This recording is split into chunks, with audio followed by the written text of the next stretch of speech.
Europe's biggest airline gives shareholders another scare. Lufthansa cuts its 2015 profit forecast for the second time this year. I'm Ben Fazulin. This is your business brief.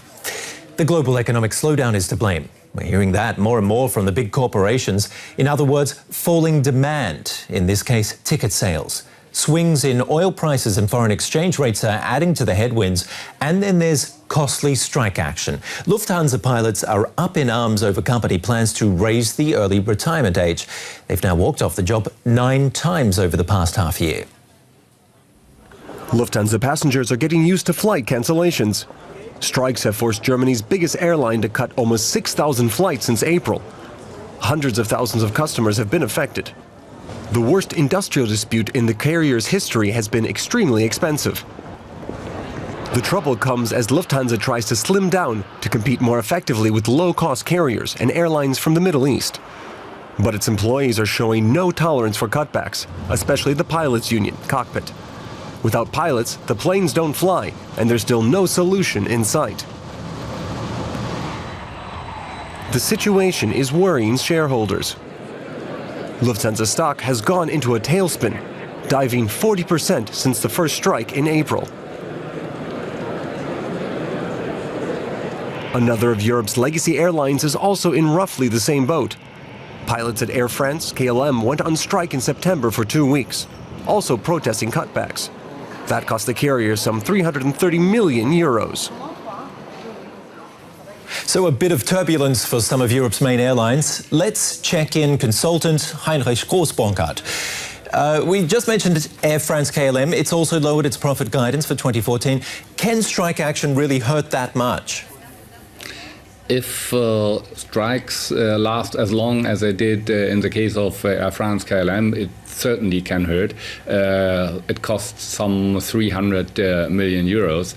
In the case of Lufthansa, it's less a problem because they only had strikes which lasted 1 or 2 days. Okay, but this action could drag on. Why aren't these airlines doing more to avert the industrial action? Because it's so costly.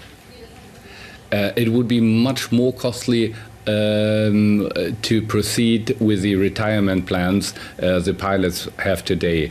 That really would hurt the competitiveness of the airlines in the long run. Well, who's going to budge in this fight? Who's going to give a little? Who's going to take a little? I think at the end of the day, the pilots have to give very much because their retirement plan at Lufthansa really is not sustainable in the industrial environment we are seeing today. So you think they do have it quite cushy? Of course, it's quite luxurious. If you think that they are getting 10,000 euro per month at the age of 55 for doing nothing, that is something which an airline can't afford today anymore. Okay, aside from all of this industrial action, we're also talking about lower profit forecasts because of weakening demand. What's behind that? Yeah, we are seeing signs that the European economy as a whole is weakening, and the airline business is a cyclical business, so any weakness will show in the airline profits immediately. Heinrich Groß-Bonkert, thank you very much for your analysis. To Europe's largest automotive group, Volkswagen, it's posted forecast-beating results for the third quarter. Underlying earnings leapt by 16%. That was thanks to record European and Chinese sales of its luxury Porsche and Audi models. That's the good news for the German car maker. The bad news is that it's again recalling hundreds of thousands of cars in China, this time because of airbag worries relating to a software fault in 2 of its Audi models. VW's already recalled over 1 million vehicles because of a suspension defect and is fighting to maintain its reputation following mass customer protests, or over 500,000 rather, that was. It's official. The Fed is phasing out the last bits of its bond buying program. US Federal Reserve Chief Janet Yellen says the long-running bond buying program will end this month. The effort, which is also known as quantitative easing, has been unprecedented and highly controversial. The main goal was to stimulate the economy and reduce unemployment. The Fed says the job market is strengthening, but it will keep interest rates near zero for a considerable time. Well, let's see how the Fed's announcement affected trading in equity markets around the world. Frankfurt investors ignored the US Fed's decision to end bond purchases. It was already costed into prices, and they don't expect an interest rate hike to follow either. German airline Lufthansa was the day's loser. Recurring strike action and a reduced outlook for 2015 saw its shares nosedive by over 6%. But good German unemployment data boosted the market. The DAX closed 0.3% higher at 9,114 points. Traders in Tokyo were optimistic in the wake of Wednesday's Fed decision to end its quantitative easing program. A booming US economy is good news for Japan's export-oriented industry as well. The US is its largest market. It was also good news that the yen weakened considerably against the dollar, making Japanese products cheaper there. The Nikkei average gained 0.2% to close at 15,658. Youth unemployment remains stubbornly high here in Europe. It's worst in Spain at almost 54%. If politicians can't make a breakthrough, maybe companies can. A big group of European firms has banded together to set up the initiative Alliance for Youth to create thousands of new jobs. It's attracting some Europeans to even move countries and take up a new language in many cases. Not the easiest of tasks, but made easier if there's a sweetener involved. For the last few months, Christian Diaz has been training as a mechatronic technician at Nestlé's chocolate factory in Hamburg, filing, welding and making machine parts. It's not a totally new ball game for Diaz, who's done similar jobs in Spain. But here in Germany, he can earn a real certification. Back home, huge numbers of people his age can't find jobs, but that wasn't his only reason for moving to Hamburg. I'm very interested in German culture, and I've always wanted to learn the language, because it opens many doors. I've already been working in mechatronics for quite a while, so I thought it would be a good idea to come here. Nestlé's training 52 young people in Hamburg at the moment. This group's all German except for Christian and one fellow Spaniard. They both came via the Alliance for Youth program. Training manager Marlies Lach hasn't regretted it one moment.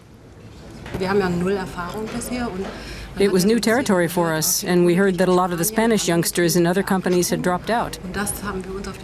So we decided to do this in such a way that they'd remain with us once we'd taken them on. And the other trainees welcomed the two Spaniards, even if the conversation can be awkward at times after only 4 months language training. For me, the Sprechdeutsch ist sehr schwierig. It's very, very hard for me to speak German, and now I'm practicing with my other colleagues. Mit anderen Leuten, meine Azubis. After a while, the trainees move on to the real machines in the chocolate factory that do things like fill Smarties packs. When things go wrong here, the trainees have to be able to fabricate the spare parts and mount them.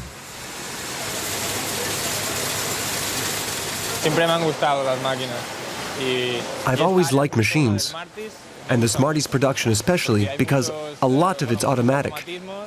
And I'm curious to find out how the programming and everything works. Nestlé is offering 20,000 so-called job perspectives between now and 2016. That covers jobs, apprenticeships, internships and job seekers training. The programme has already helped 8,000 youngsters from across Europe. And if all the companies involved keep their promises, it might actually make a small dent in youth unemployment statistics. A Thai court has dismissed a defamation case against a British activist. He claims to have uncovered severe labour abuses in the Thai food industry. Andy Hall helped write a report on the processing giant Natural Fruit, a major supplier to European supermarkets. It points to mistreatment of the mainly migrant workforce. Andy Hall was visibly relieved as he left the courthouse. Supporters of the human rights activist greeted him with flowers and celebrated the dismissal of the defamation charge. Hall is campaigning for the rights of foreign workers in Thailand, who come mostly from Myanmar, Cambodia and Laos. After he publicised various abuses, the companies involved accused him of defamation. I think it's a verdict that is great for migrant workers, it's great for human rights defenders, it's great for freedom of expression, and it's something that shows to the prosecutors and shows to the police that they need to act in accordance with the rule of law. In a report for the NGO Finwatch, Hall alleged the Thai seafood and pineapple industry illegally confiscated passports, paid below the minimum wage and overworked staff in conditions so hot that heat strokes were common. Among the companies mentioned in Hall's report was Natural Fruit, whose owners are said to have strong political connections. The company hit Hall with a defamation suit. The court didn't address the matter of why we sued him, so we accept the decision. But we are going to appeal. The case was thrown out on technicalities. Hall still faces up to 7 years in jail and fines totalling $14 million if found guilty of the 3 charges still outstanding. Now you're fully briefed on all the business.